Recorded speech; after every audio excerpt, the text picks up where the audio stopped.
Sud Radio, Berkov dans tous ses états. Nous sommes en guerre. Il y a celui qui s'intègre et celui qui intègre celui qui demande à s'intégrer.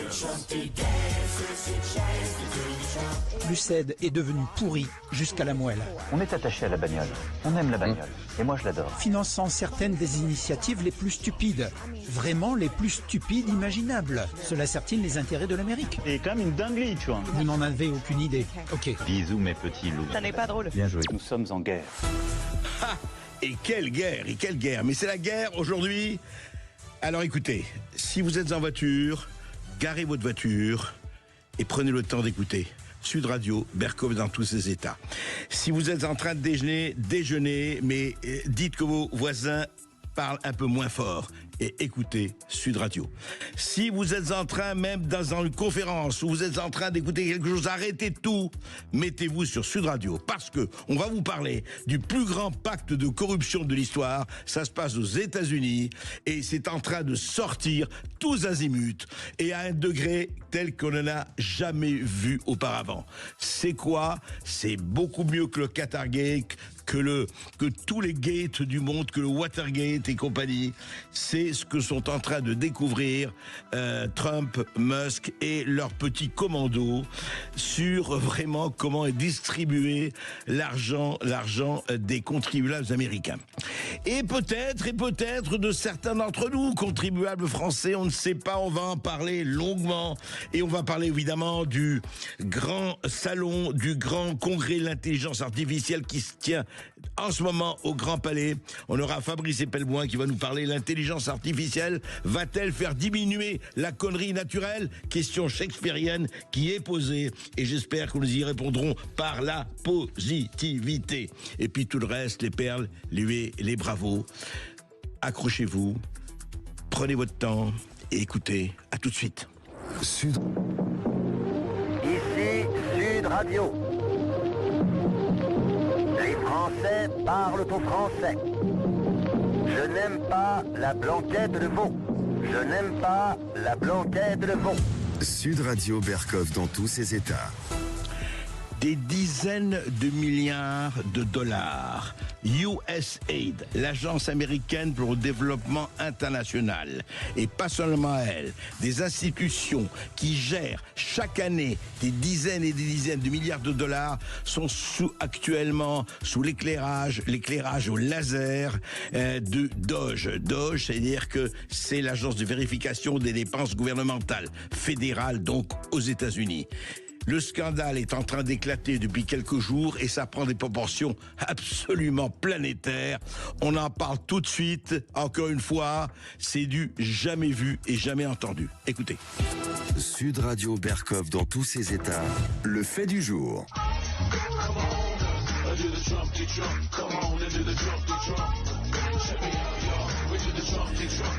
Un rappeur qui a fait la Trumpy Dance, le Trumpy Turn, etc. Et effectivement, le maître de ballet, c'est évidemment Donald Trump, qui a décidé avec l'autre maître de ballet, Elon Musk, d'aller fouiller, d'aller auditer effectivement les grandes agences gouvernementales, les institutions, les départements, les ministères, pour savoir, question qui paraît d'ailleurs, mais primordiale, comment est dépensé l'argent des contribuables?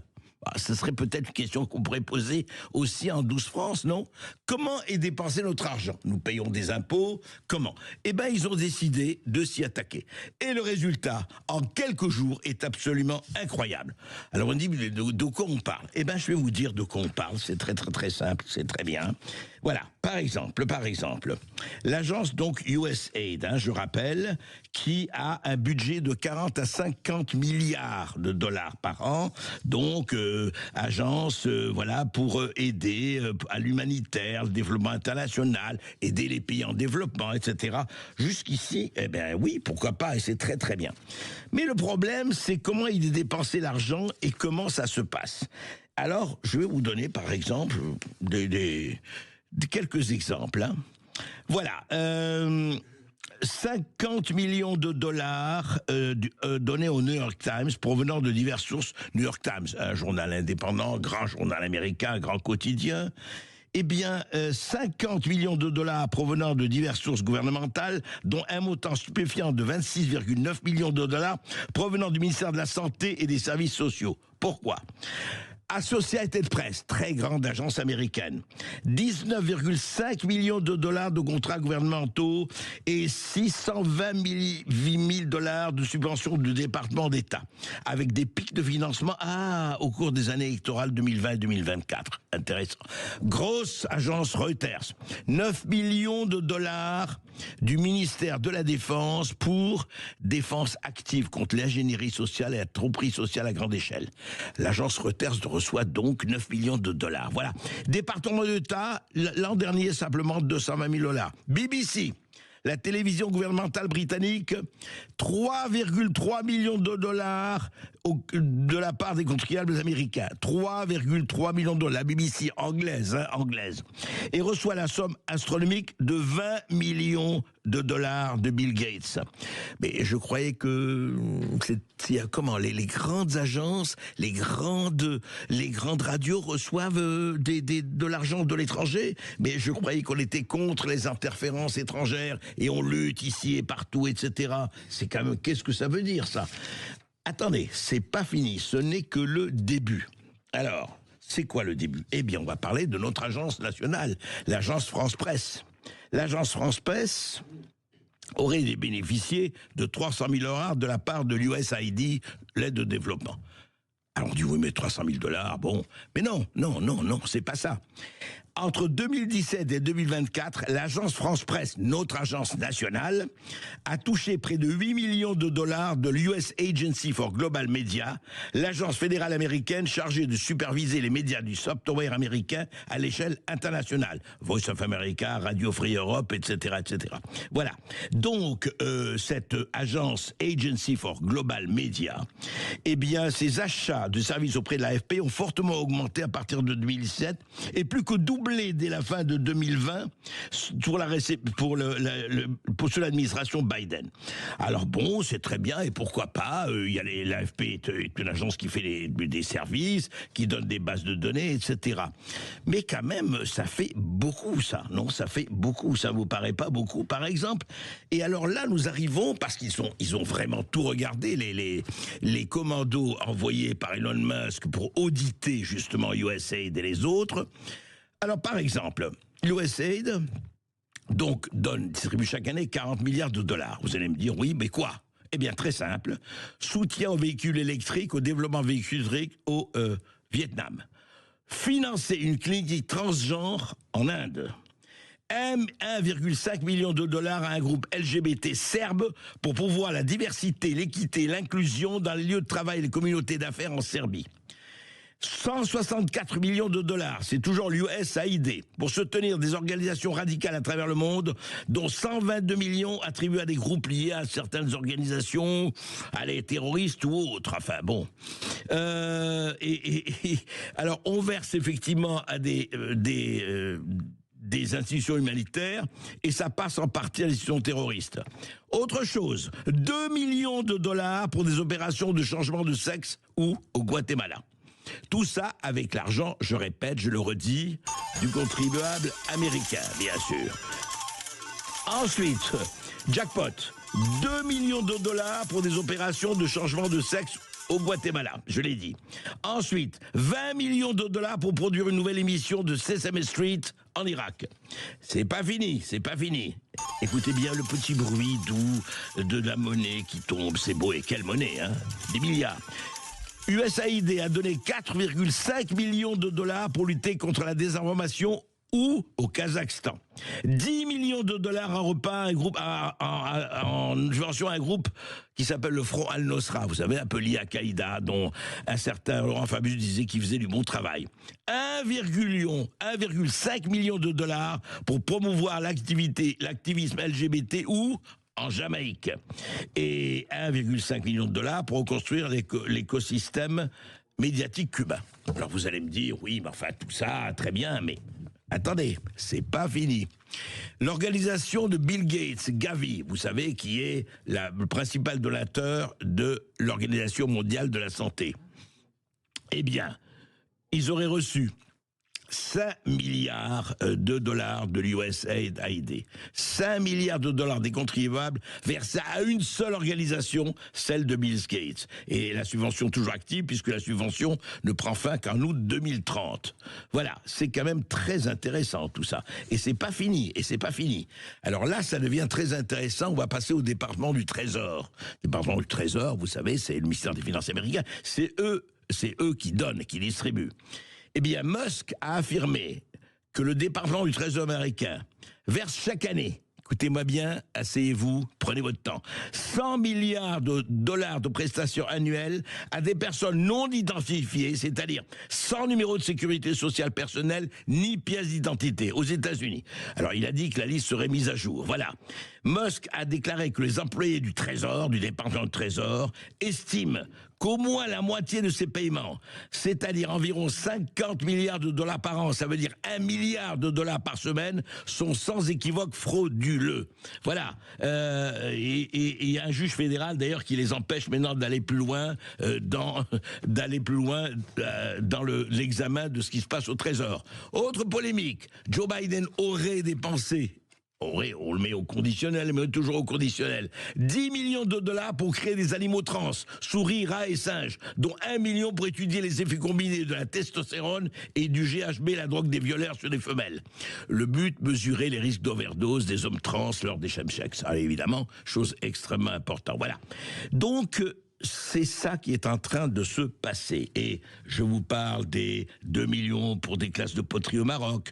Je vous parle de tout ce qui est dépensé au nom de la diversité, de l'équité et de l'inclusion. En Serbie, je vous l'ai dit, et un peu partout. Il y a quand même quelque chose d'assez étrange au royaume des États, des United States of America. Et ça se passe partout, comme ça. Et encore une fois, je rappelle la presse, ce qui se passe pour la presse, ce qui se passe, et combien de gens sont cités. Et autre chose aussi, par exemple, George Soros. Et George Soros, le célèbre philanthrope de l'Open Society, qui soutient la disparition des frontières et la disparition de tout cela, et des Black Lives Matter et compagnie. En 2003-2004, l'International Renaissance Foundation de George Soros, qui a énormément d'ONG, s'est associé à l'USAID pour soutenir un certain nombre de mouvements révolutionnaires en Ukraine et ailleurs. Washington, effectivement, a dépensé des milliards de dollars ou des millions de dollars pour des programmes démocratiques. Tout cela, quand même, est assez hallucinant parce que ces fonds-là sont dépensés de façon absolument opaque jusqu'ici. Totalement opaque, et on a envie de dire, mais attendez, c'est quoi la désinformation au Kazakhstan? C'est quoi le Sri Lanka? Ah oui, 7,9 millions de dollars aux journalistes du Sri Lanka pour éviter le langage binaire, c'est-à-dire être LGBT et l'écriture inclusive et compagnie. Voilà.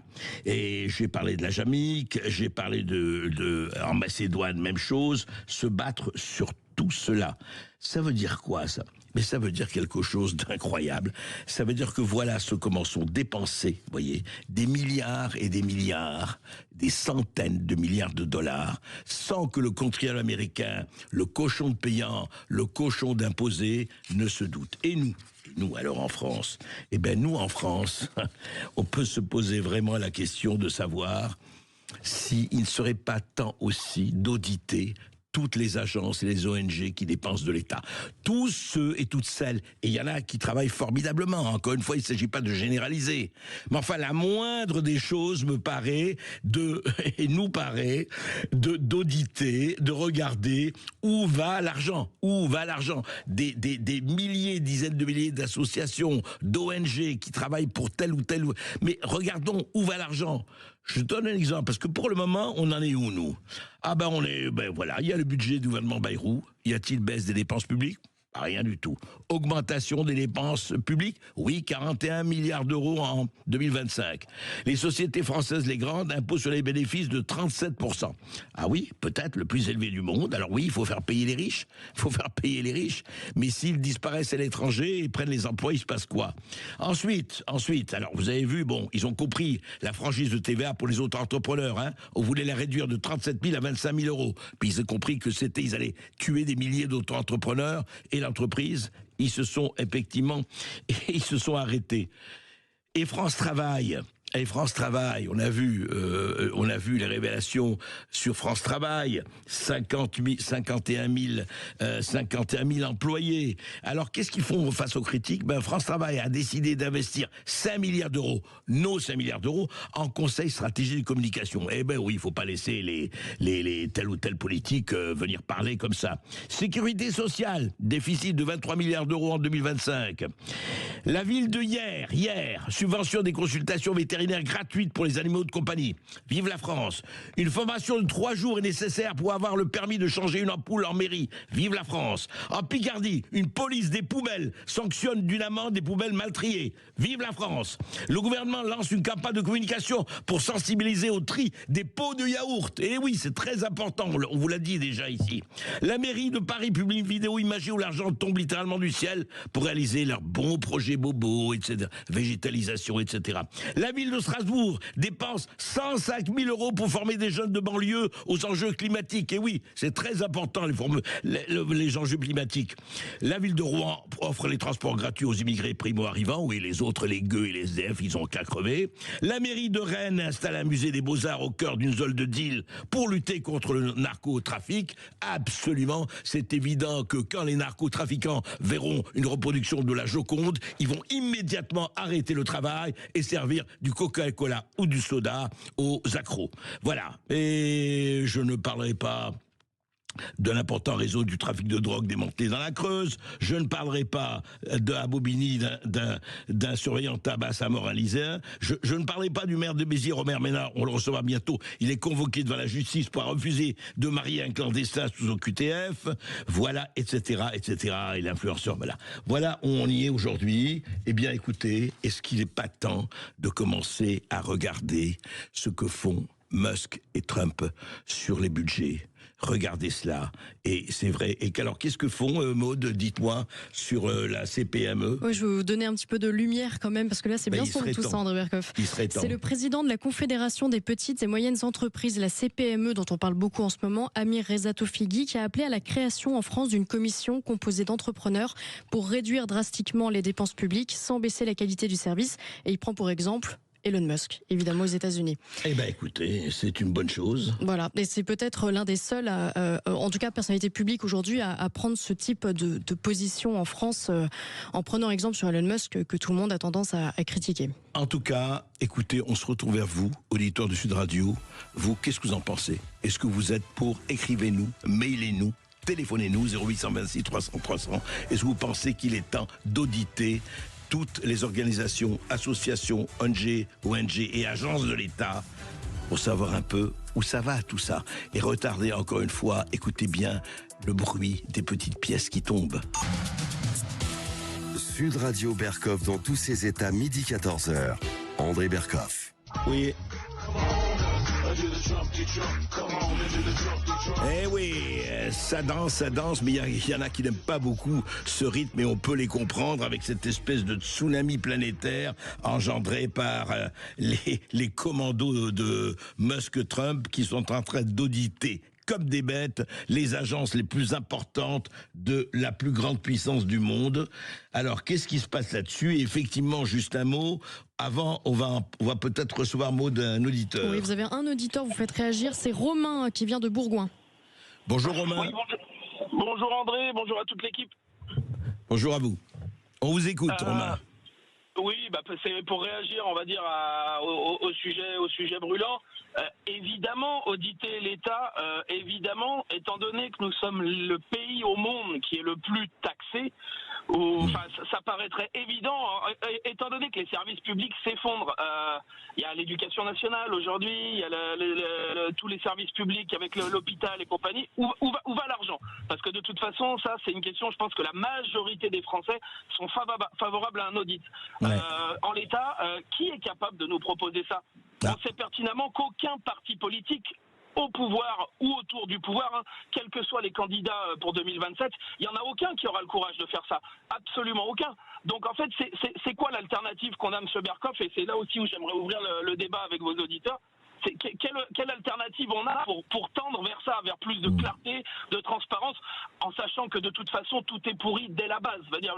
C'est même pas ça le débat. Mais c'est qui peut nous proposer de mettre un coup de pied dans la fourmilière? Mais vous croyez, Romain, vous croyez qu'il n'y a ni dans l'opposition ni dans la majorité, il n'y a pas un parti, une formation ou des hommes ou des femmes qui sont capables de dire écoutez, exigeons maintenant un audit. Effectivement, c'est nous qui payons, ce sont nos employés. Ce sont des gens que nous subventionnons, que nous payons, s'il faut le dire. Et vous pensez qu'il n'y a personne aujourd'hui qui est capable de lancer ça comme mot d'ordre de campagne? André, est-ce que vous allez mordre la main qui vous nourrit? Bon, attendez. Absolument pas. Oui. Absolument pas. Ouais. Et aujourd'hui, si vous faites du propre dans le système, tous ces gens en place au pouvoir ou ceux qui prétendent au pouvoir, eh ben ils ont tout à perdre. Donc en fait, qui aujourd'hui va aller croquer la main qui le nourrit? Absolument personne.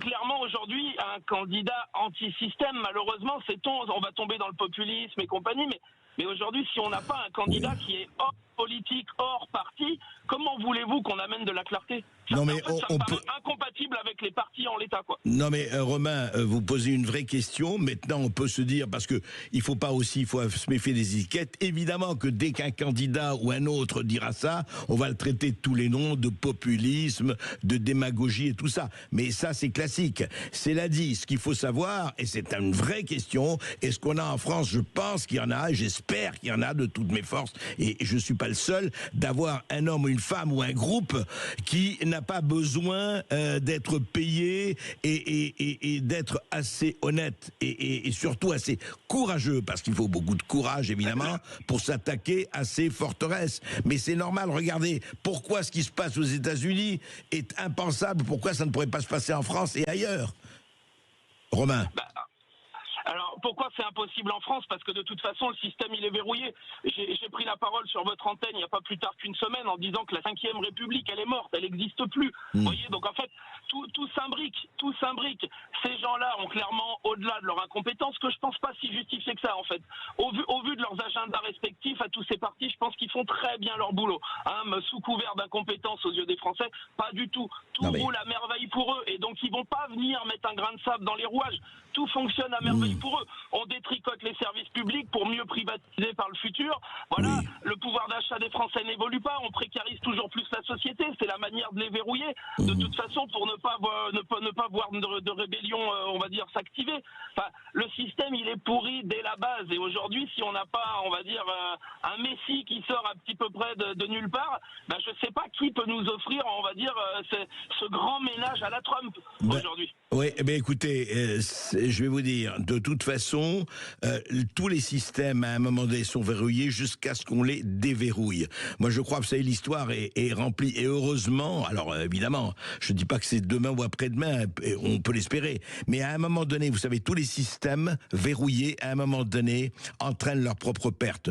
Parce que vous dites, effectivement, on peut étouffer la rébellion, on peut jusqu'à un certain point, quand des gens arrivent à un seuil de précarité et à un seuil d'effectivement, pour des raisons X et variées, on en parle tous les jours, à un moment donné, il peut y avoir un renversement. Qui aurait pensé, écoutez, il y a encore 6 mois, que les États-Unis seraient en train de faire ça? Qui aurait parié un copec sur Musk et Trump en train de faire ce qu'ils font? Après, vous avez des hommes politiques et des femmes politiques qui parlent de la dépense publique et qui disent qu'il faut la résoudre. Après, je vais vous dire, c'est toujours pareil, mais c'est vrai depuis 3000 ans, c'est qu'à un moment donné, il faut casser le nœud gordien, et on espère, et il y en a eu, vous savez, on a eu des hommes d'État, des femmes d'État dans l'histoire qui l'ont fait, on espère qu'il y aura. Je crois qu'il y a un autre appel aussi. Absolument, vous avez un appel de Christiane de Versailles. Bonjour Christiane. Bonjour et bravo à tous. Voilà, j'appelais parce que depuis 2016, toutes les villes de plus de 3500 habitants ont obligation d'afficher sur leur site le budget de la commune. Ouais. C'est valable aussi pour toutes les collectivités locales, c'est-à-dire les agglos, etc. Ouais. Un peu plus compliqué pour la métropole, mais je pense que c'est quand même aussi obligatoire.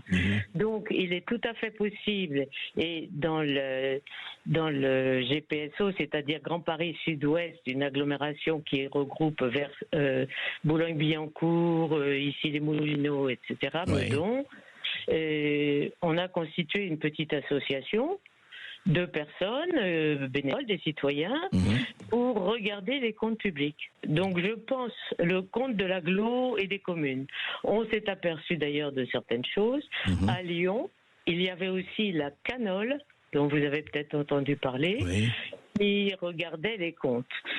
Donc je pense que tous les citoyens, au niveau de leur commune, peuvent voir les dépenses, c'est-à-dire savoir si combien on a dépensé pour les trottoirs, ce qui est assez bizarre, souvent un carrefour et 1 million. Non mais bravo, bravo, ce que vous nous dites, et ça c'est très bien, c'est que c'est faisable en tout cas, mais au niveau communal, c'est tout à fait possible, parce qu'il y a beaucoup de gens, des anciens experts à la retraite. Nous sommes d'accord, et c'est très bien, et bravo pour faire ça. Donc, maintenant, il ne faut pas oublier le plus important, parce qu'ils canalisent des milliards, ce sont les ONG, ce sont les associations, ce sont les gens qui reçoivent directement l'argent de l'État, et ceux-là, et on ne peut pas, et qui monopolisent des dizaines de milliards, voire plus en tout cas, et ceux-là, il ne faut pas les oublier aussi, vous le savez, c'est très important. Mais là, c'est au niveau de nos élus, c'est-à-dire au niveau c'est bien ça.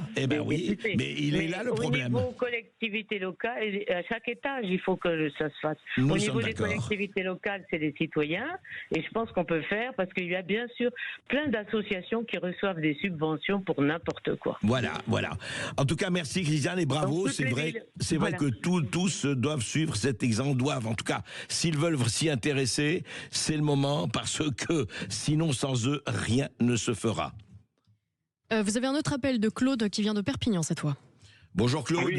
Oui, bonjour André Berkoff, et merci de prendre mon appel. Oui, on citait pourquoi c'est difficile chez nous de faire des grands travaux comme ça, parce que, effectivement, du côté politique, moi quand j'entends aujourd'hui qu'on parle de Richard Ferrand pour prendre la présidence du Conseil constitutionnel, je veux dire, on nage dans le même marigot là, c'est-à-dire que voilà un monsieur qui a fait payer un immeuble au nom de sa femme par les loyers de la Mutuelle de Bretagne, et simplement par le fait que l'affaire est prescrite, on oublie qu'il y a eu l'affaire, et ce monsieur va être peut-être dans les ors de la République. Moi, je suis scandalisé, voilà. Oui, non, en tout cas, écoutez, on verra, la chose va être rejugée. Nous ne prenons pas parti, présomption d'innocence, mais vous avez raison de soulever le problème. Et ça ne veut pas dire, encore une fois, que tout est joué. Il ne faut jamais croire que tout est joué. Nous allons continuer d'en parler, de cet extraordinaire quand même phénomène qui se passe pas loin de chez nous et qui nous concerne, parce que les répercussions sur les organisations, sur les agences, on a vu sur certaines agences de presse et autres, eh bien elles sont extrêmement fortes. Et je dois dire qu'il y a d'ailleurs, juste un mot, beaucoup de protestations, évidemment l'USAID, son ex-président dit c'est une des pires et plus coûteuse bourse de politique étrangère. Cette décision met en péril des millions de vues. Beaucoup de gens protestent évidemment. Médecins sans frontières ont reçu avec sidération. On n'en subit pas les conséquences directes. Tout l'écosystème, beaucoup d'associations avec lesquelles nous travaillons sont touchés. C'est le chaos. Mais si on veut supprimer le chaos, pour ceux qui disent c'est pas possible, etc.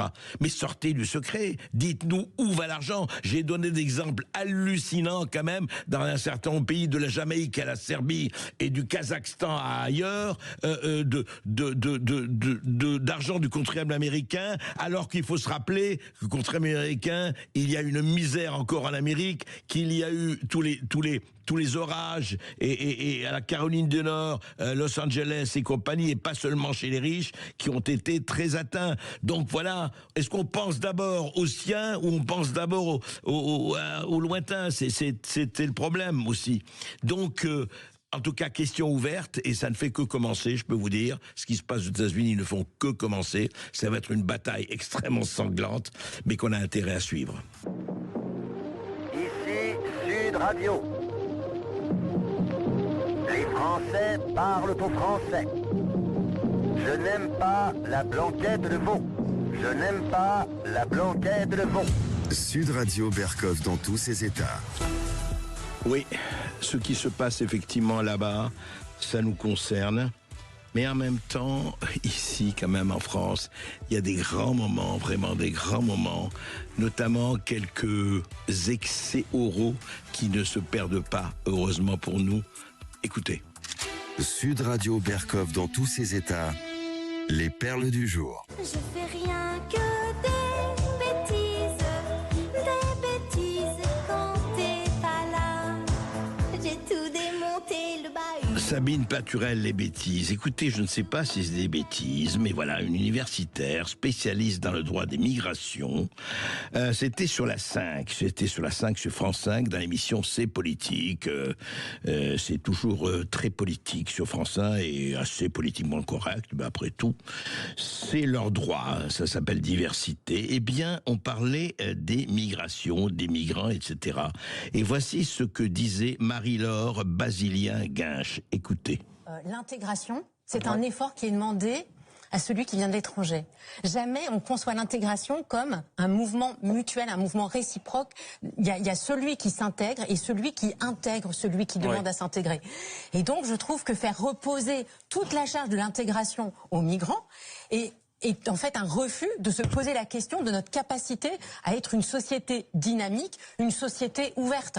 On est vraiment dans un univers où on a l'impression que l'identité, ça serait la mêmeté. C'est-à-dire ne pas bouger, ne pas s'interroger, ne pas se questionner. Alors que l'identité, c'est l'ipséité, c'est s'ouvrir, c'est intégrer la diversité, c'est s'enrichir. Et je trouve que se priver de cette richesse est quand même inquiétant. Ah oui, cher professeur Marie-Laure Basilien-Guinche, c'est vrai que refuser de s'enrichir, refuser d'intégrer, c'est vrai. En fait, on voit très bien, c'est-à-dire qu'au fond, celui qui doit s'intégrer, c'est pas lui à faire l'effort. Celui qui doit s'intégrer, c'est celui qui accueille. Et oui, il doit faire beaucoup plus d'efforts pour effectivement recevoir l'intégration. Comme chacun sait, on reçoit les intégrés comme des chiens, enfin les intégrés, les immigrés comme des chiots. Donc, selon Marie-Laure Basilien-Guinche, le RSA, le minimum vieillesse, l'AME, la CMU, l'aide au logement, l'aide au transport. Non, mais ça, c'est rien, hein. Ça nous enrichit, bien sûr. Ça ne suffit pas. Mais ça, ce sont des villes, détails sonnants et trébuchants. Ce qu'on fait pour l'accueil en France, on ne fait rien en France. On n'aide personne. On essaie de renvoyer tout le monde. Vous savez, ces OQTF. On mélange tout, d'ailleurs. Mais alors dites-moi, tout ce qui se fait effectivement en France, qui est un des pays d'accueil, et ce pourquoi, et on comprend, beaucoup d'immigrés, d'étrangers veulent venir en Europe, veulent venir en France.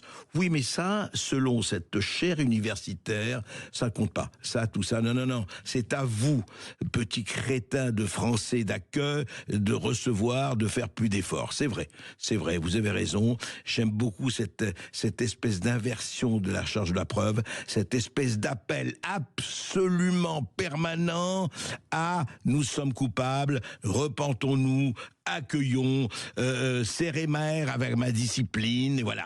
Tartuffe is alive and well, un vivant à l'université. Vive Molière. Sud Radio Berkov dans tous ses états.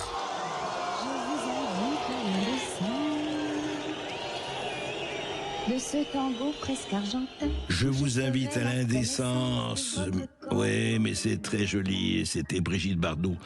Mais c'est une autre indécence. Écoutez, je ne vais pas citer le nom de l'animateur qui a envoyé un tweet, celui-ci. Vous savez que récemment, après bien d'autres adolescents, Louise, 11 ans, a été retrouvée morte, comme on sait, lardée de coups de couteau, et après Elias, après combien d'adolescents, c'est devenu quotidien, encore une fois, on ne doit pas répéter ce qu'on dit. Voilà, il faut s'habituer, dit l'autre, c'est ça, il faut s'habituer. Mais si on ne s'habitue pas, et voici ce que dit cet animateur de télévision, a envoyé ce tweet. C'était quelques heures après, effectivement, que l'on ait appris la découverte du corps de Louise et la découverte de son massacre, il faut le dire. Voici le tweet. J'ai échangé avec le papa de Louise. Il remercie tous ceux qui se sont mobilisés et tous ceux qui soutiennent la famille dans ce drame terrible. Et surtout, c'est toujours l'auteur, l'animateur qui parle, qui tweet, il demande ceci, qu'aucune récupération politique ne soit réalisée sur notre malheur. Merci de respecter leur peine. Voilà. Après donc Thomas, Elias, Lola, Philippine. Voici que quelques heures après qu'un cadavre a été trouvé, la seule chose qu'il trouve à dire, ah, attention, pas de récupération politique.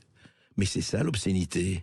Mais c'est ça l'indécence. Attendez, est-ce qu'on a le droit de réagir? Est-ce que réagir, sans parler de gauche, de droite, du nord et du sud, à son horreur, à son indignation de découvrir une petite fille de 11 ans lardée de coups de couteau, c'est de la récupération politique? Et vous avez besoin de dire ça? Et vous avez besoin de faire un tweet pour affirmer cela? Mais c'est d'une obscénité totale, ça. D'une obscénité absolument totale. C'est honteux. D'abord, vous n'avez pas à vous faire le porte-parole de la famille, que la famille le dise elle-même, et pas par votre intermédiaire. Je trouve ça hallucinant. C'est-à-dire qu'aujourd'hui, si vous vous indignez de l'assassinat d'un enfant ou du viol d'un enfant ou quoi que ce soit, c'est de la récupération politique. Mais regardez-vous devant la glace et gerbez-vous dessus, monsieur l'animateur. Sud Radio Berkov dans tous ses états. Continuez à soigner encore, voir le geste soulager vos corps, aider vos âmes à aller mieux encore. Essentiel, mot absolu. Voilà, soigner. Il s'est passé beaucoup de choses, hein. On est à 5 ans de la première irruption du Covid-19 et on sait tout ce qui s'est passé, on va pas revenir là-dessus. Mais voici une confession d'une infirmière libérale qui avait été condamnée à 4 mois de prison avec sursis, 1 000 € d'amende et à l'interdiction d'exercer pendant 18 mois. Et voici pourquoi. Écoutez-la. Donc, je suis Élodie, j'ai 39 ans, je suis mère d'une enfant qui a 4 ans, Jeanne, en couple avec son papa, je suis de Bordeaux et je suis infirmière de métier, infirmière libérale pendant le Covid. Et quand les obligations d'injection dites vaccinales s'imposent à nous, je peux pas m'y accorder du tout. Je peux pas répondre à ces obligations et je me dis qu'est-ce que je fais? Parce que je suis pas hospitalière à ce moment-là, je suis en libéral. Et je ne peux pas abandonner mes patients, je ne peux pas abandonner mes associés, je ne peux pas abandonner mon poste. Il y a un peu un truc qui dit t'abandonnes pas ton poste s'il n'y a pas de raison valable. Et puis t'injectes pas un produit que tu connais pas. Donc comment je fais en fait? On n'a pas trop de solutions qui sont proposées à nous. Et me suspendre et quitter mon poste, je ne peux pas m'y accorder non plus. Et donc je décide de faire des faux passes vaccinaux. Donc d'abord pour moi, pour honorer ce besoin de rester dans le lien professionnel et humain. Et puis ensuite assez rapidement pour d'autres personnes, pour à peu près les mêmes raisons. Soit conserver son emploi, mais pour honorer l'emploi, pas par nécessité, vraiment pour honorer l'emploi. Ou alors une vocation profonde en fait. Voilà. Et puis ça va être aussi des faux passes pour maintenir le lien familial. Aller voir une personne âgée en structure, prendre un billet d'avion pour aller voir un parent souffrant à l'île de la Réunion, voilà, des exemples comme ça. Donc je m'engage. Et pourquoi je suis ici? En fait, parce que j'ai été dénoncée par mes associés à l'époque. Et s'en est suivi tout un tas de procédures juridiques, un lynchage personnel énorme. Et je suis là, je crois, pour commencer un petit peu à témoigner de cette histoire, parce que je suis loin d'être la seule à avoir fait ce choix-là. Et c'est vrai que jusque-là, je pense qu'on nous a pas trop entendus. En fait, on a beaucoup entendu les soignants suspendus, mais les soignants qui ont choisi finalement de trouver une solution pour, je dirais, maintenir le lien, on nous a très peu entendus jusque-là. Voilà, très peu entendu jusque-là. Alors, c'est très intéressant, quel que soit ce qu'on peut penser, et je comprends très bien, chacun peut penser, il dit oui, mais enfin, elle a contrevenu à la loi, elle a contrevenu aux ordres qui ont été donnés, elle mérite d'être condamnée à la prison, 1000 francs d'amende, interdiction d'exercer pendant 18 mois, parce qu'elle avait fourni des faux passes. Et effectivement, elle n'a pas été suspendue, elle a continué, comme des centaines et des milliers, et même voire des dizaines de milliers de soignants, qui ont considéré que, il n'y avait pas à en passer par, effectivement, l'injection. Elles trouvaient en leur âme et conscience que ce n'était pas ça, et elles ont fait effectivement des faux passes, elles ont fait peut-être certains médecins des faux certificats, je ne sais pas. En tout cas, c'est vrai qu'on les a très peu entendus, ces gens qui ont voulu garder, elle dit très très bien, garder l'honneur des soins, garder les soins. Alors, est-ce que effectivement, ceux qui sont absolument adversaires de sa démarche disent oui, vous avez contribué à peut-être faire mourir des gens, et d'autres, et beaucoup d'autres disent non, on n'a pas contribué. On a essayé en toute conscience, de continuer à soigner, mais de contrevenir à tel ou tel mot d'ordre ou loi. C'est une vraie question, elle est ouverte. Nous n'avons pas, nous, à nous prononcer. Nous avons simplement à vous faire entendre un témoignage comme cet infirmier libéral, et nous connaissons tous, effectivement, dans nos entourages, des infirmières, des employés de pharmacie, des soignants et des soignantes qui ont exercé comme ça, en estimant qu'il y avait un vrai conflit, en voulant rester, évidemment, en voulant travailler encore, et on peut comprendre, on sait ce qui s'est passé avec les soignants suspendus, mais en voulant travailler, mais en même temps, en refusant d'obéir à ce qu'elles considéraient comme contraire à leur conscience. Voilà, c'est un témoignage, on voulait vous le donner. À très très vite. Et puis si vous voulez réécouter cette émission, ces podcasts, rendez-vous sur YouTube, Spotify ou sur le site internet de Sud Radio. Vous pouvez également suivre André Berkoff sur ses réseaux, notamment Instagram. Depuis un mois, vous êtes déjà 2000 à vous être abonnés. Bravo à vous et merci. Et voilà, à tout de suite. Sud Radio. Sud Radio. Parlons vrai. Parlons vrai. Sud Radio. Parlons vrai. Ces États. Le face-à-face. Eh bien, aujourd'hui, nous sommes, et je suis heureux de l'accueillir, avec Fabrice Epellouin. Bonjour Fabrice. Bonjour. Bonjour, vous êtes enseignant à Sciences Po, je rappelle, le cofondateur de Yogosha, une start-up à la croisée de la sécurité informatique et de l'économie collaborative. On va parler de cela, évidemment, puisque nous sommes en pleine réunion de l'intelligence artificielle au Grand Palais à Paris, sur l'initiative d'Emmanuel Macron. Mais auparavant, Fabrice Epellouin, je voulais que vous me parliez, parce que je crois que vous connaissez ça assez bien quand même, quelque chose dans ce qui se passe actuellement avec le tsunami des audits des organisations gouvernementales, surtout, et non gouvernementales aux États-Unis, avec Elon Musk. Je voudrais qu'on parlait de ces Doge Kids. Doge, DOGE, vous savez, c'est la fameuse commission à l'efficacité gouvernementale, vérification lancée par Trump et qui a mis Elon Musk au travail. Alors, qui sont ces jeunes adultes? Quand je dis jeunes adultes, on les appelle les Moscovites, du nom de Elon Musk, âgés de 19 à 24 ans. Ils sont, je sais pas, une dizaine à peu près, et ils ont tous été identifiés comme travaillant pour le Doge au service d'Elon Musk. Alors, je voudrais savoir ce qu'ils ont en point commun, ces surdoués de l'informatique, ces ingénieurs, peu d'expérience, et ont travaillé un peu dans les entreprises d'Elon Musk. Comment ils travaillent? Qu'est-ce que vous savez de ces jeunes surdoués? Le point commun, c'est ça. Ce sont des jeunes surdoués de l'informatique qui ont déjà eu l'occasion de travailler avec Elon Musk. Donc Musk les a déjà repérés comme deux jeunes surdoués. Visiblement, il y en a pas mal d'entre eux qui sont, comme Elon Musk, dans le spectre autistique. Donc, vous pensez qu'il y a beaucoup d'aspergés là-dedans? Visiblement, oui. Il y en a plus d'un, ce qui fait que ça n'en fait pas pour autant, ils ont des petits génies en informatique, ça n'en fait pas pour autant des petits génies en management, d'autant plus que le génie en informatique, ça peut être très précoce, mais le génie en management, ça demande quand même de l'expérience. Donc ça pose beaucoup de problèmes de friction, vu que très clairement, ils sont là pour auditer la réalité des comptes, alors pour l'instant de l'USAID, demain de la NED et après-demain du Pentagone. Et là, on va passer de gaspillage qui se compte en milliards à des gaspillages qui, au niveau du Pentagone, se comptent en trilliards de dollars. Carrément trillions de dollars, ouais, carrément. Oui, ouais. Bien sûr, le Pentagone a des trous dans sa comptabilité qui s'évaluent à un demi-trilliard de dollars chaque année, depuis des années et des années et des années. Ouais. Donc le jour où il va y avoir un audit sérieux de tout ça, on va tomber de haut. Pour l'instant, on commence avec l'USAID. Donc les gaspillages ou les opérations d'ingérence, parce que c'est les États-Unis, se comptent en centaines de milliers, en centaines de millions.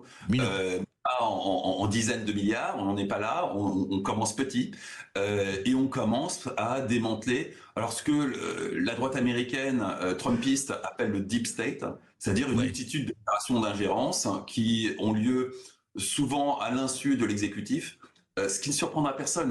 L'opération Mockingbird, qui est une opération lancée par la CIA dès le lendemain de la Seconde Guerre mondiale, consistait également à infiltrer toutes les rédactions de tout un tas de médias, aussi bien à l'étranger qu'aux États-Unis, de façon à orienter l'éditorial de ces différents médias. Finalement, on est en train de s'apercevoir qu'il y a exactement la même chose et que les Américains sont des Américains, que rien n'a changé.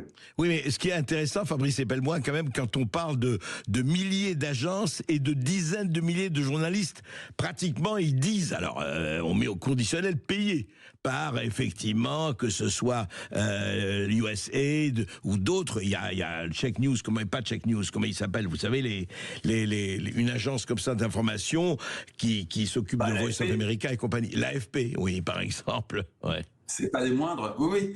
On est en train de s'apercevoir qu'il y a des centaines de médias divers et variés, aussi bien des petits médias indépendants que des choses comme l'AFP, qui est tout sauf un petit média et n'a jamais vraiment été indépendant, qui sont largement, généreusement subventionnés par l'USAID et qui, du coup, on peut légitimement se poser des questions sur leur indépendance. Hier, on voyait un communiqué de presse de Reporters sans frontières qui déplorait la mort prochaine de plus de 700 médias indépendants du fait de l'arrêt des aides américaines. Et quand même, on se demande quelle est cette notion d'indépendance qu'ils sont tellement dépendants d'une aide américaine qu'ils crèvent s'ils ne l'ont pas. Et du coup, on peut quand même légitimement se demander ce qu'on entend par indépendant. Oui, surtout, si on écoute l'entourage de Donald Trump, ce qu'ils nous promettent, c'est le fait que les Européens réalisent qu'ils habitent un immense Truman Show mis en place par la puissance américaine. Narratif. Un grand narratif dans le médiaverse, comme on dit. C'est ça. Et il est en train d'être démantelé dans la mesure où ces subventions vont sans doute s'arrêter. On va assister soit à énormément de faillites dans le monde des médias, soit à ce que d'autres compensent. Le problème, c'est que la façon dont les subventions fonctionnent, c'est que en général, les subventions typiquement de l'Union européenne sont conditionnées par le fait qu'il y ait d'autres subventions qui les complémentent. Et donc, si la subvention principale, qui est l'américaine, disparaît, mécaniquement, selon les règles, les autres devraient s'amoindrir également. Donc, effectivement, c'est une situation qui risque d'être catastrophique pour tous les médias qui sont alimentés par la puissance américaine sur le territoire européen et ailleurs. D'ailleurs, il n'y a pas qu'en Europe que ça se passe. Et on voit bien, Fabrice Epelmoin, ce que vous dites s'applique déjà à l'OMS. On voit bien que depuis le retrait de l'Amérique de l'OMS, ça commence à tanguer sur les rivages de l'Organisation mondiale de la santé. C'est le moins que l'on puisse dire. Alors l'OMS... apparemment, il semblerait que Bloomberg ainsi que Bill Gates aient l'intention de compenser les manques des États-Unis. Mais est-ce que ça va suffire? Et puis est-ce que de toute façon ça ne portera pas préjudice à la réputation de l'OMS? D'autant plus qu'on va apprendre tout un tas de choses sur notamment les flux financiers qui ont entouré le fameux laboratoire de Wuhan, qui demanderont quand même des investigations un peu poussées avant d'être affirmatifs sur ce qui s'est passé. Mais très clairement, il s'est passé des choses qui laissent entrevoir la raison pour laquelle Joe Biden a donné un pardon à Anthony Fauci. Oui, depuis mai 2014, il faut le rappeler. Fabrice Epelmoin, ce qui est quand même intéressant, j'allais dire amusant, mais c'est pas si amusant que cela, c'est que les mêmes qui aujourd'hui se plaignent d'être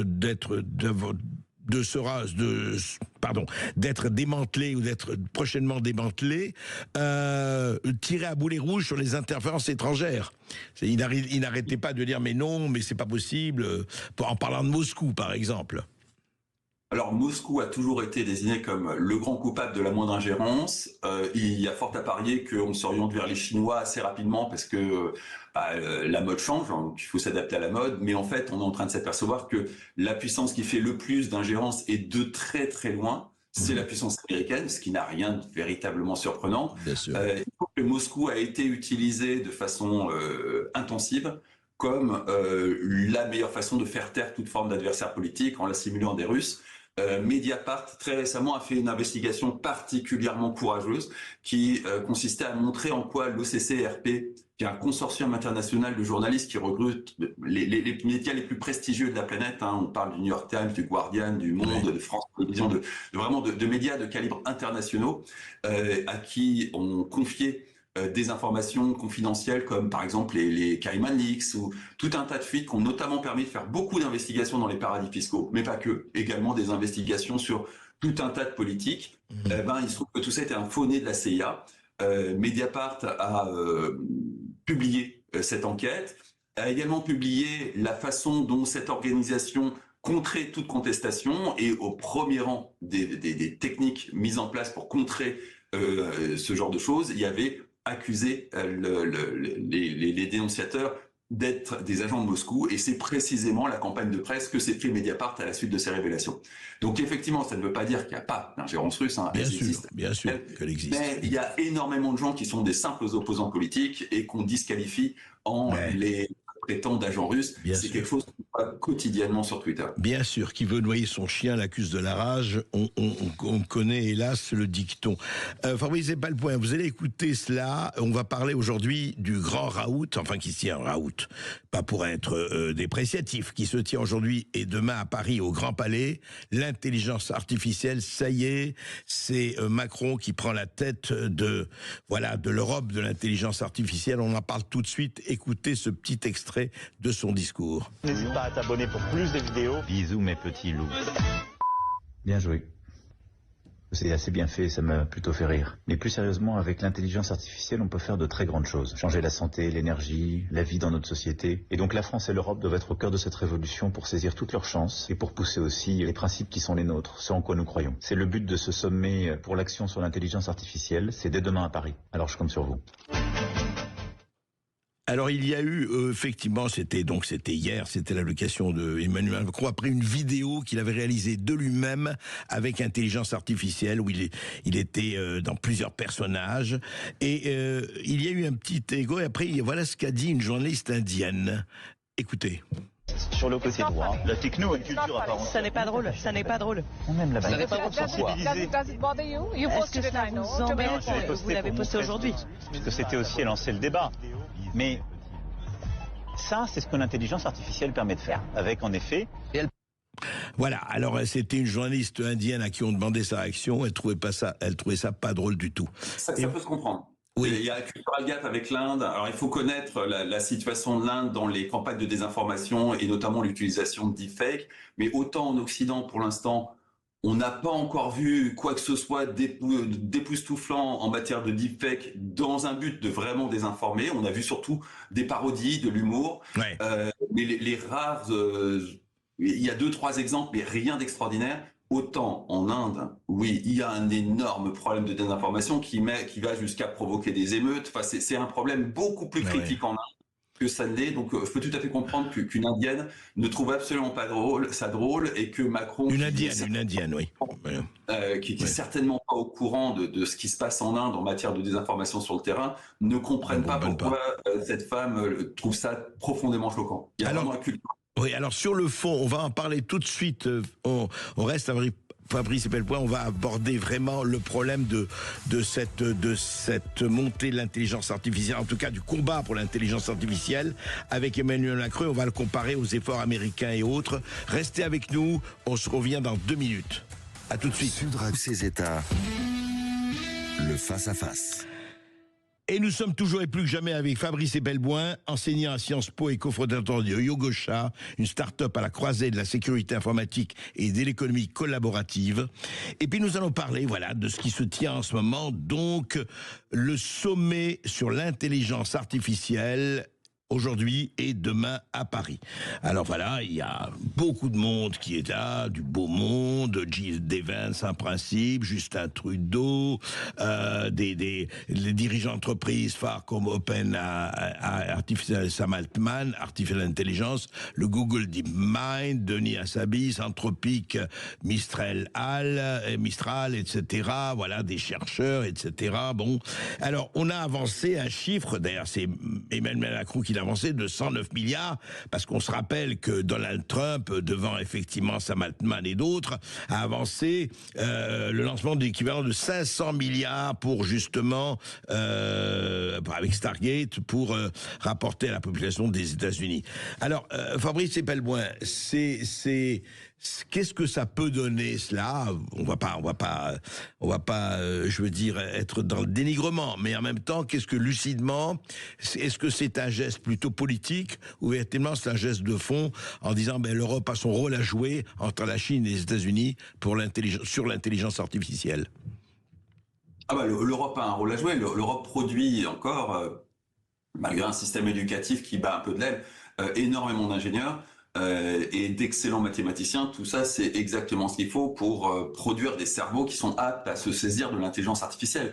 Le problème, c'est que pour l'instant, et c'est pas nécessairement ces 100 milliards annoncés par Macron qui vont y changer quoi que ce soit, on travaille pour les Américains, pour l'essentiel. Demain, peut-être pour les Émiratis, parce qu'une large partie de ces fonds sont provenant des Émirats, mais pas pour les Français. Si vous prenez l'exemple de Mistral, l'un des tout premiers investisseurs, ça a été Microsoft, et aujourd'hui, au conseil d'administration, vous trouvez palanqué de grands investisseurs de la Silicon Valley. Donc certes, les cerveaux qui y travaillent sont français, mais ils travaillent pour...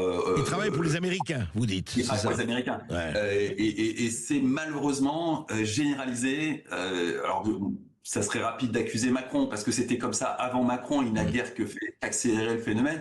Et la meilleure illustration de ça, c'est la santé, qui était d'ailleurs le premier exemple cité par Emmanuel Macron dans son discours. La santé va effectivement être radicalement bouleversée par l'intelligence artificielle, et potentiellement, ça pourrait être pour le meilleur des mondes. Alors comment, Fabrice Epelboin, juste, c'est intéressant, comment l'intelligence artificielle peut ou doit bouleverser la santé? Concrètement, ça veut dire quoi?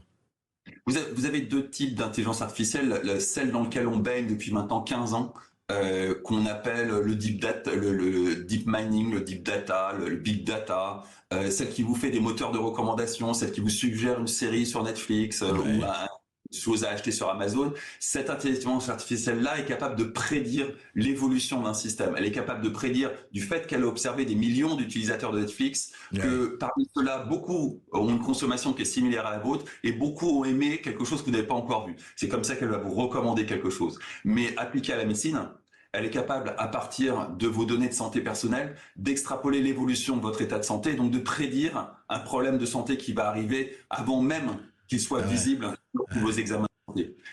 Et de façon assez juste et assez précise.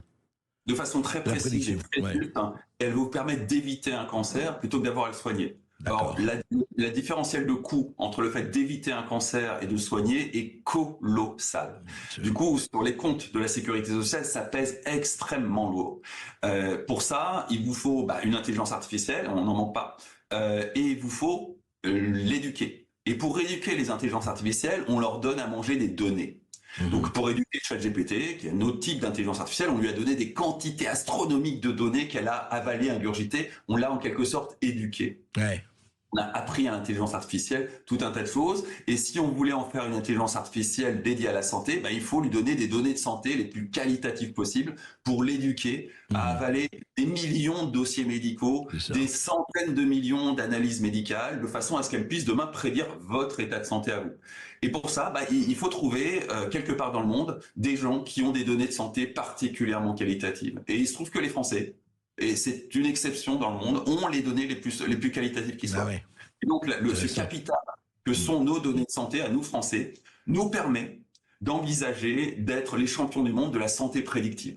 C'est tout le projet de la santé et de l'intelligence artificielle, et c'est tout l'exemple de ce que la Macronie a fait avec nos données de santé. Elle les a ni plus ni moins que données à Microsoft. Enfin, données, il y a probablement une contrepartie, mais toujours est-il que plutôt que de se dire qu'on avait la possibilité de complètement transformer notre système de santé, on l'a donné à une entreprise américaine qui demain va nous vendre des systèmes de santé préventifs qu'on aurait pu totalement fabriquer en France, on en avait parfaitement les moyens, et qui demain, et c'est plus inquiétant encore, va calculer un risque sur nos santé à chacun d'entre nous pour faire des mutuelles qui soient adaptées à nos profils de risque. C'est-à-dire très concrètement, elle va aller voir 2 individus, en assurer un pour un coût dérisoire parce qu'elle sera capable d'anticiper le fait qu'il n'aura pas de problème de santé majeur dans les années qui viennent, en ayant des tarifs qui seront imbattables pour une mutuelle traditionnelle, et de l'autre côté, refuser d'en assurer un autre parce qu'elle sait qu'il aura un cancer dans les 3 ans, ce qui fait que les systèmes traditionnels de santé et d'assurance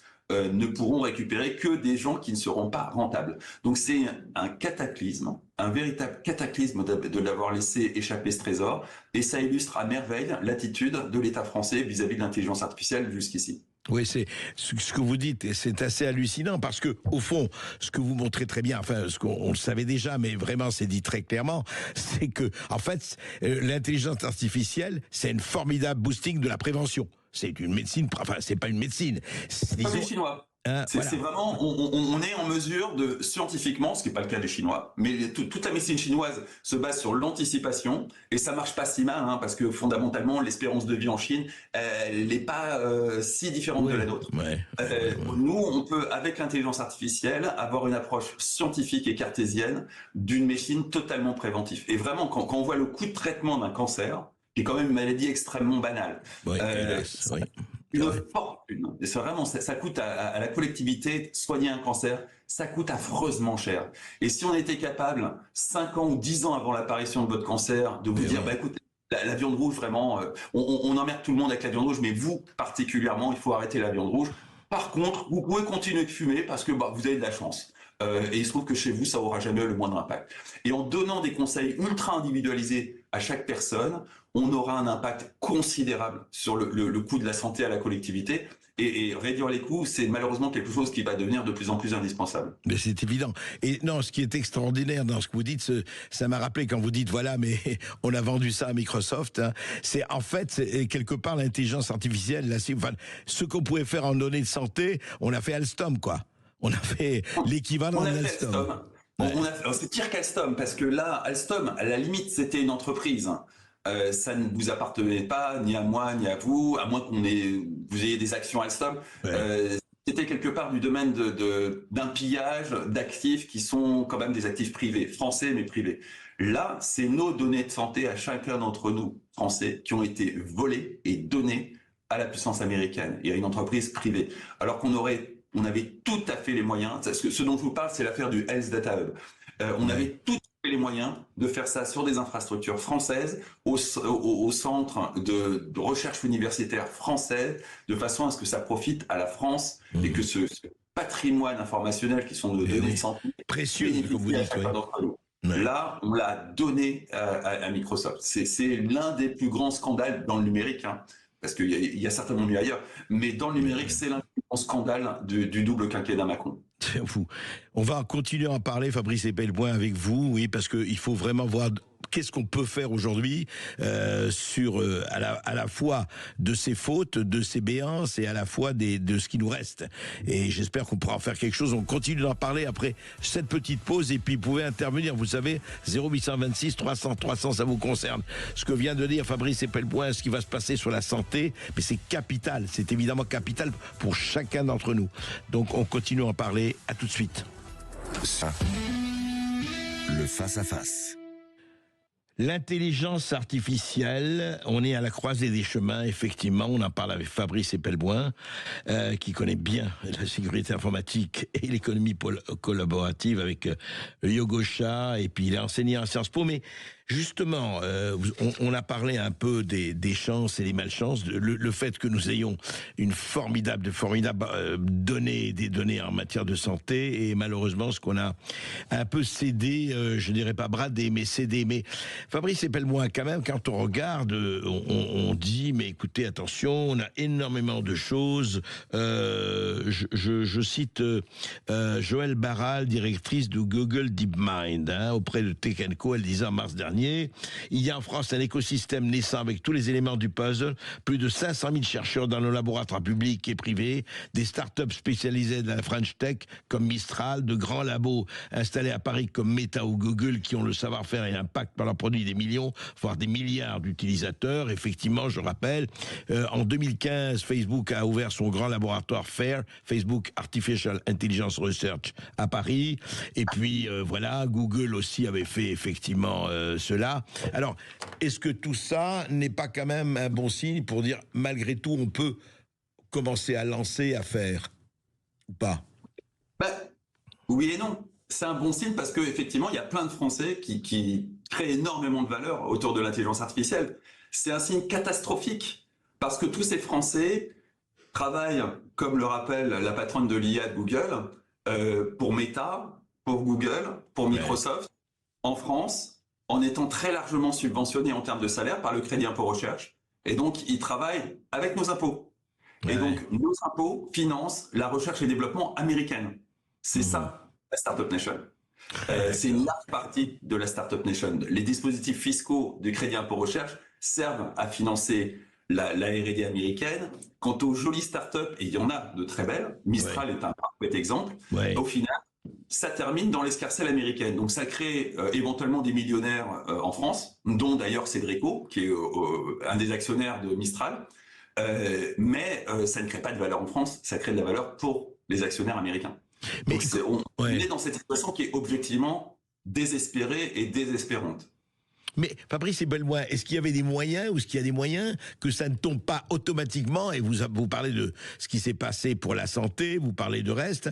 Est-ce qu'il y avait des moyens politiques ou autres pour ne pas tomber dans l'escarcelle américaine, ou chinoise d'ailleurs?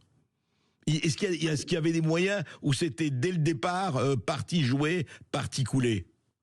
Non, on avait un moyen très simple, qui est celui qu'ont appliqué les Chinois avec DeepSeek, qui est de faire de l'open source, ou plus exactement du logiciel libre. C'est-à-dire de créer des logiciels d'intelligence artificielle qui soient des biens communs, exactement comme les Chinois. À partir de là, ça n'appartient ni aux Américains, ni à qui que ce soit, c'est un bien commun universel. La France aurait contribué à un bien commun universel, et au moins, ça n'aurait pas enrichi les actionnaires américains, et au moins, les investissements que la France aurait pu concéder là-dedans auraient bénéficié à la France. Pas que à la France, mais à la France.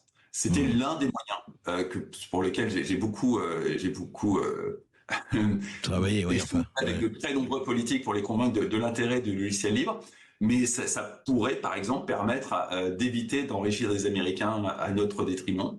On aurait pu aussi investir lourdement dans le CNRS, qui sont pas mauvais sur ce genre de façon à faire de la richesse, en prenant garde que les brevets développés par le CNRS profitent au CNRS, et en espérant qu'ils ne soient pas pillés. Mais c'est pas du tout l'orientation qu'on a pris. On a pris l'orientation de faire émerger 1000 startups, ce qui correspond là encore à une ébullition de créativité dont on est capable parce qu'on produit encore des cerveaux, mais très concrètement, ce qu'on appelle l'exit stratégie de la quasi-totalité de ces startups, c'est-à-dire la fin de l'aventure en cas de réussite, c'est de revendre à des Américains. Donc tout ça, c'est vraiment subventionner la recherche et développement américaine. Mais alors c'est quand même intéressant. Vous dites vous-même, vous avez discuté avec des politiques. Qu'est-ce qui fait qu'ils ne comprennent pas ça? Enfin, ce que vous racontez paraît assez clair. Et justement, le bien commun et se dire, écoutez, voilà, on va pas être justement condamné à tout brader à l'Amérique et faire le bien commun. Comment il se fait?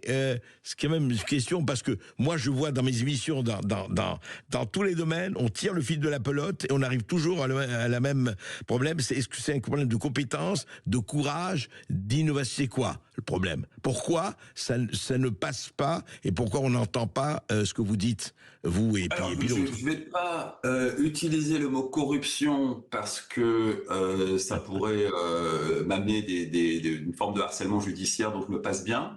On va dire qu'il y a un problème de conflit d'intérêts, il y a des problèmes de collusion, il y a des problèmes de vases communicants entre ces grandes sociétés américaines et nos décideurs ou les femmes ou les époux ou les épouses de nos décideurs. Il y a des problèmes. Suivez mon regard. Oui, d'accord. Voilà, on a quand même des hommes politiques de premier plan dans la Macronie, dont la compagne a un poste très haut placé chez Google. Et c'est pas le seul exemple. On a un ancien ministre du numérique qui, en dépit d'une interdiction théorique de par la loi, a enchaîné sa carrière de ministre par le fait d'être actionnaire d'une société dans la technologie dont le premier mouvement a été de se vendre à Microsoft. Je pense qu'à un moment, il y a suffisamment d'indices, non pas pour tirer une conclusion, mais pour ne pas être surpris dans 5 ou 10 ans, Mediapart nous révélera Poteau Rose. Je pense que personne ne sera surpris. Oui, Mediapart et d'autres, effectivement, en tout cas, c'est le rôle de le faire. Maintenant, je voudrais qu'on peut-être on étende au-delà du problème de la France et au-delà de problèmes. Donc, si vous voulez, grosso modo, parce que vous avez l'air de dire quand même, Fabrice Epelmoin, que c'est très bien d'organiser cette réunion, ce raout, disais-je, à Paris, mais qu'au fond, les jeux sont faits, les dés sont joués, sinon bipés. Alors, les dés, ça pourrait changer, parce que la centaine de milliards que vient d'annoncer Macron, il va falloir regarder très près d'où elle vient. Les Émiratis, vous l'avez dit vous-même. Les Émiratis en ont versé une large partie, et là, les Émiratis, on n'a pas affaire à n'importe qui. Aux Émirats, il y a un ministre de l'intelligence artificielle, pas du numérique, de l'intelligence artificielle. On a un autre qui s'occupe du numérique. Spécifique, spécifique à l'intelligence artificielle, qui est quelqu'un d'extrêmement compétent, qui est tout à fait à sa place, contrairement à typiquement les ministres du numérique en France qui sont là en attendant d'avoir un poste un peu plus ronflant, et pour qui le numérique n'est juste qu'un marchepied vers autre chose. Là, c'est pas du tout le cas. Le ministre de l'intelligence artificielle est parfaitement à sa place. Il est totalement compétent. Il sait parfaitement quels sont les enjeux. C'est évidemment une dictature militaire, donc les enjeux sont évidemment sécuritaires du côté des États, en principe sécuritaire. Il ne surprendra personne. Et les Émirats ont un problème critique en termes de ressources humaines, c'est que c'est un tout petit pays. Et donc même en imaginant qu'ils mettent sur place les plus grandes universités, et pour l'instant ils ont plutôt tendance à envoyer leur jeunesse faire leurs études dans les plus grandes universités, de toute façon la population n'est pas suffisamment nombreuse pour envisager de demain avoir des cerveaux émiratis en quantité suffisante. Du coup, visiblement, ils ont l'air de faire comme les Américains, ils viennent faire leur shopping en France. Donc on verra quelles sont les conditions d'investissement de ces 100 milliards, quelle est l'utilisation de l'IA qui va être fait, sachant que la France, dans le fameux IA Act, qui est la loi européenne, la directive européenne qui encadre l'intelligence artificielle, a été l'agent, le lobbying le plus important, et que la France a œuvré vers un usage des technologies d'intelligence artificielle qui permettront demain de faire un véritable contrôle social. On n'est pas dans le crédit social, on est dans autre chose qui revient à peu près au même, dans les objectifs sont similaires, mais c'est pas la même chose que le crédit social. On est vraiment dans une intelligence artificielle qui va seconder et suppléer à la surveillance de masse, qui est déjà quelque chose de très installé, la fameuse vidéosurveillance algorithmique ou tout un tas d'autres éléments ça qui sont déjà bien implantés dans les technologies françaises, et qui demain vont ajouter un surplus d'intelligence de façon à mieux comprendre, contrôler, anticiper les réactions de la société pour vraiment faire du contrôle social. C'est le plus grand danger qui est devant nous dans les usages de l'intelligence artificielle, avec les usages militaires, il faut être honnête, qui sont tout aussi inquiétants.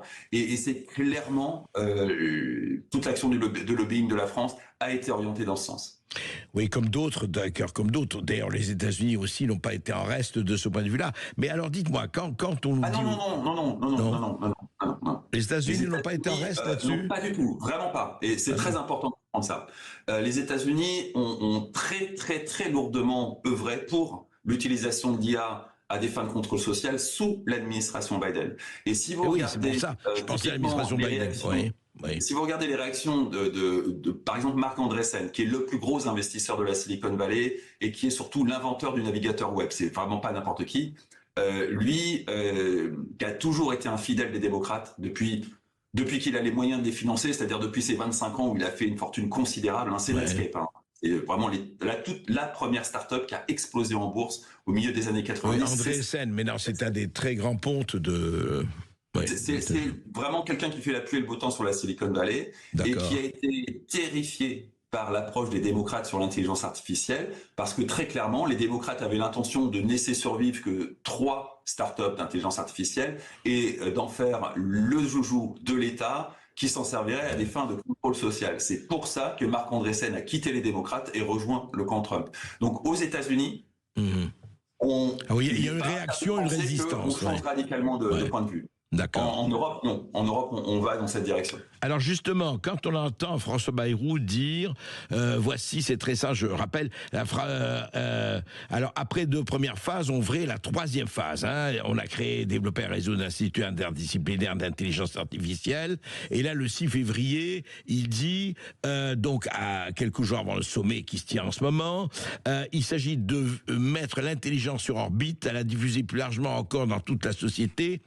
C'est les mots de François Bayrou, hein, et à accompagner les Français pour que les bouleversements que provoque l'intelligence artificielle ne créent pas une nouvelle fracture numérique. Alors, il a annoncé, Bayrou, une enveloppe de 400 millions d'euros pour l'année 2025. Des annonces publiques, privées, européennes seront en outre dévoilées lors du sommet de l'IA. Investissement à 9 pôles formation et d'excellence en IA vont être créés pour former 10 000 personnes en IA d'ici 2030. Mais dites-moi, tout va bien dans le meilleur des mondes. Fabrice Epelpoint, vous êtes pessimiste alors? J'ai peur que François Bayrou soit passé plus ou moins volontairement, parce que c'est quelqu'un qui a les capacités de comprendre, c'est quelqu'un qui est familier avec l'informatique depuis les années 80. Donc il a vraiment les moyens de comprendre ce qui se passe en matière d'intelligence artificielle et d'échanger avec des professionnels de façon constructive. Le bouleversement que va amener l'intelligence artificielle dans une économie comme la France, qui est très basée sur du tertiaire, hein, c'est-à-dire de l'emploi de services, qui est pour l'essentiel des gens dont le métier consiste à ingurgiter de l'information pour recracher de l'information, transformer de l'information. On est au cœur de ce que l'intelligence artificielle va radicalement transformer. Aujourd'hui, on a à peu près un tiers des cadres dans les sociétés de services qui utilisent l'intelligence artificielle pour améliorer leur productivité. Et c'est fait de la façon, la plupart du temps, parfaitement clandestine. C'est-à-dire qu'il faut bien s'imaginer une boîte à la Défense à Paris, où il y a un tiers des cadres qui, quand ils ont à rédiger un compte-rendu de réunion, des slides pour présenter un projet, un rapport sur je ne sais quoi, de plus en plus font faire ça de façon assez avancé par ChatGPT. Hein, il faut vraiment comprendre finement ChatGPT et vraiment avoir une véritable expertise dans l'utilisation de GPT pour en arriver à que, en tant que cadre sup à la Défense, je multiplie par 2 ou par 3 ma productivité grâce à ChatGPT. Mais ça pose 2 énormes problèmes. Le premier problème phénoménal, c'est que les entreprises du CAC 40 se font piller de l'intérieur. Toutes ces informations vont venir nourrir ChatGPT et améliorer l'efficacité de ChatGPT. Et c'est de l'information qui est confidentielle au sein d'une entreprise qui va être donnée à ChatGPT pour améliorer ChatGPT. La productivité. C'est fait derrière le dos du patronat. Et l'autre problème qui est colossal, c'est que ces gains de productivité aujourd'hui, qui sont réels, hein, parce que ce mouvement au sein des entreprises du secteur tertiaire a commencé il y a déjà un an et demi. Ce gain de productivité n'a jamais fait l'objet d'une négociation entre les salariés et le patronat. Et donc très concrètement, aujourd'hui, on imagine qu'il est récupéré sous la forme de RTT, maquillé sous la forme de télétravail. On ne sait pas trop bien où il va, mais il ne va pas dans la productivité des entreprises. Les entreprises du secteur tertiaire en France n'ont pas vu leur productivité exploser.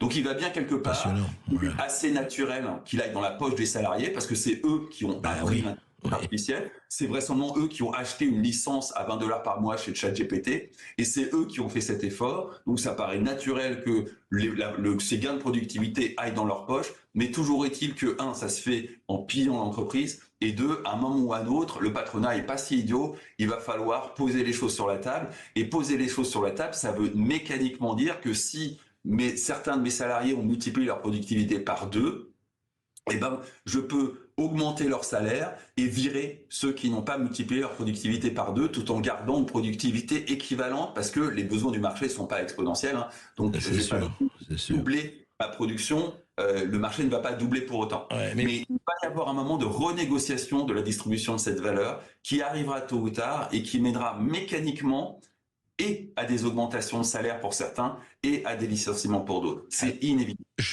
On va en parler, c'est justement la dernière question très explosive. En quoi l'intelligence artificielle, parce que beaucoup de gens nous écrivent là-dessus et nous parlent de ça, en quoi ça va fabriquer des millions et des millions de chômeurs, comme dans le siècle, à chaque fois, que ce soit de Gutenberg à la machine à vapeur, beaucoup de choses se sont passées. Et justement, le problème de l'emploi étant celui qu'il est et que vous connaissez, en quoi on risque de passer à totalement un autre stade, je dirais un stade, je veux dire, vraiment aussi important que l'invention de la machine à imprimer, de l'imprimerie, disons. À tout de suite, après 2 minutes sur Sud Radio avec Fabrice Epelboin. Sud Radio Berkov dans tous ses états. Le face-à-face. Et nous sommes toujours avec Fabrice Epelboin, l'intelligence artificielle à la croisée des chemins.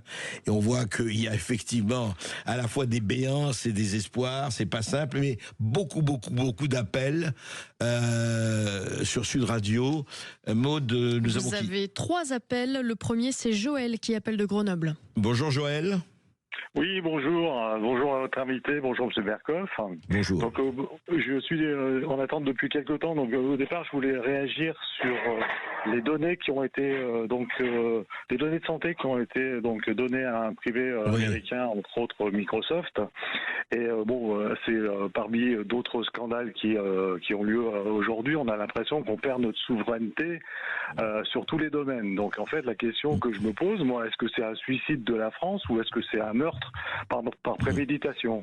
Et après, sur l'intelligence artificielle, il y a aussi beaucoup de choses à dire. Moi, j'étais dans le domaine de l'informatique, donc je trouve que beaucoup de gens ne mesurent pas tout ce qu'on peut faire avec le croisement de banques de données et l'intelligence artificielle. Ça peut être l'occasion de mettre une dictature numérique terrible sur un pays. Si les gens ne connaissent pas trop ce qui se passe, ils n'ont qu'à aller voir un petit peu ce qui se fait en Chine, et ils pourront comprendre les possibilités du contrôle numérique. C'est le danger de demain.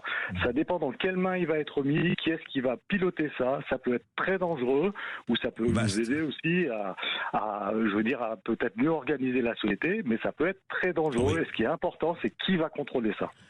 Alors Fabrice Epelboin, la langue de Zop, le meilleur et le pire, et qui va contrôler effectivement par rapport au danger de cela? Ça risque fort d'être une fondation qui est en train de créer Emmanuel Macron et qui aura pour charge de contrôler la dimension éthique. Je vous laisse en conclure ce que vous voulez. Oui, je dois dire que votre réponse, elle laisse effectivement la voie. C'est une réponse éclectique. Mais c'est vrai que le danger est là. Continuons, qui nous avons? Un deuxième appel de Dominique de Rochefort cette fois. Dominique, bonjour. Oui, bonjour André, bonjour à votre invité, j'ai oublié son nom. Merci. Fabrice Epelboin, oui. D'accord. Oui, donc tout à l'heure vous disiez que pour que l'intelligence artificielle fonctionne bien dans la santé, il faut lui donner à manger avec des données connues, tout un ensemble très riche de données. Alors moi la question que je me pose, c'est que effectivement ces données-là, il y a beaucoup de données en santé qui sont hélas biaisées. Je pense par exemple aux effets secondaires où il y a des médicaments et des traitements, parce que ça va rentrer aussi là-dedans, qui sont, on dit que souvent, ils sont déclarés qu'à hauteur de 1%. Donc déjà, c'est restrictif et ça exclut aussi certains types de médecines qui ne sont pas protocolairement reconnus par la CPAM et qui n'auraient pas sans doute dans les données de traitement de médecines, vous parlez des médecines alternatives notamment et autres, enfin on ne va pas s'étendre là-dessus, voilà, mais d'accord. Donc pour moi c'est un système qui resterait fermé. Alors il pourrait rester ouvert, mais il faudrait que ce soit toujours le praticien qui en soit le maître. Moi je me pose la question, est-ce que ce serait le cas? Parce que j'ai souvenir en 2021, lors du Forum économique mondial, que Emmanuel Macron avait fait une téléconférence avec eux, où pendant 1 heure je l'ai écouté, et il parlait d'intelligence artificielle en disant que on serait chez soi avec des appareils de mesure, tensiomètre, thermomètre, etc. Et qu'au bout, ce serait même pas un médecin, ce serait l'intelligence artificielle, et qui déterminerait votre état et la prescription. Donc, est-ce que c'est pas, il n'y a pas un but caché derrière ça? Et moi, ça me fait un petit peu peur. Il y a un problème de responsabilité aussi suite à ça. D'accord. Alors, Fabrice Epelboin. Alors, d'abord, les données de santé qui vont être données à cette intelligence artificielle, ce ne sont pas les données des études sur les effets secondaires ou quoi que ce soit. C'est vraiment vos prises de sang, vos radios, vos scanners, ce genre de choses, ainsi que les prescriptions médicales qui vont être données par les médecins. Et rien qu'avec ça, on peut faire des choses absolument incroyables pour prédire l'évolution de ce qu'on observe à un moment donné. Là-dessus, ça marche très très bien. Il y a vraiment c'est ça qui est important. Des effets secondaires, tout ça, ça n'a absolument rien à voir. C'est pas du tout ces données-là auxquelles on s'intéresse. Ensuite, ce que ça cache, c'est qu'il y a une dimension financière. Évidente. Prédire votre cancer, c'est une chose. Ne pas vous assurer parce que vous allez avoir un cancer, c'en est une autre. Et on va faire face à ces deux problématiques. La première, c'est que pour prédire votre cancer, on achètera une licence chez Microsoft. Je caricature, mais grosso modo, c'est l'idée. Plutôt que de juste faire appel à un centre d'intelligence artificielle rattaché aux hôpitaux universitaires français. Et le deuxième, c'est que pour compléter une sécurité sociale qui ne peut malheureusement aller qu'en diminuant et en se déchargeant petit à petit sur les mutuelles, demain, on va voir apparaître de nouveaux types de mutuelles qui vous proposeront, en échange de vos données de santé, soit rien du tout, parce que vous ne serez pas assurable, soit des tarifs absolument imbattables, qui feront que les autres mutuelles, les anciennes générations de mutuelles, disparaîtront mécaniquement parce qu'elles seront incapables d'être compétitives auprès des gens que les mutuelles nouvelles assureront pour un prix imbattable et qu'elles ne voudront plus assurer les autres qui seront a priori ceux que même les... Fabrice Epelboin, mais c'est effarant, c'est la discrimination totale. C'est les 3 poids, 3 mesures assurées, quoi. On est déjà dans une discrimination avec les mutuelles. Si vous avez 5 ans, vous êtes en pleine forme, vous n'aurez pas les mêmes tarifs que si vous avez 65 ans et que vous fumez depuis vos 25 ans. Il y a déjà une discrimination. Mais là, on va rentrer dans quelque chose d'hyper granulaire dans la discrimination. Et on va clairement rentrer dans des populations qui seront mécaniquement exclues parce que inassurables. Encore une fois, un cancer, c'est l'affaire de plusieurs centaines de milliers d'euros. En termes de traitement. Aucune assurance ne va délibérément assurer quelqu'un qui va lui coûter à terme plusieurs centaines de milliers d'euros. Tout le monde va éviter ces patients-là. Et le cancer, c'est quelque chose qu'on va pouvoir prédire avec une grande efficacité. Alors la bonne nouvelle, c'est qu'on va également pouvoir créer à terme des vaccins contre les cancers, qui coûteront une fortune parce que hyper individualisés, mais infiniment moins cher que le traitement d'un cancer. Au moins, ça va exister, effectivement. Au moins, ça va exister. Et c'est très important. Enfin, on arrive hélas au terme de cette émission. On ne pourra pas prendre de nombreux auditeurs et je les remercie, nous ont appelés. Mais écoutez, continuez à appeler, on en reparlera parce que l'intelligence artificielle, ça ne fait, je ne dis pas que ça ne fait que commencer, ça existe déjà depuis des années, mais c'est en train de prendre un tour planétaire et nous devons apprendre à vivre au bon sens du terme avec ça. Merci Fabrice Epelboin.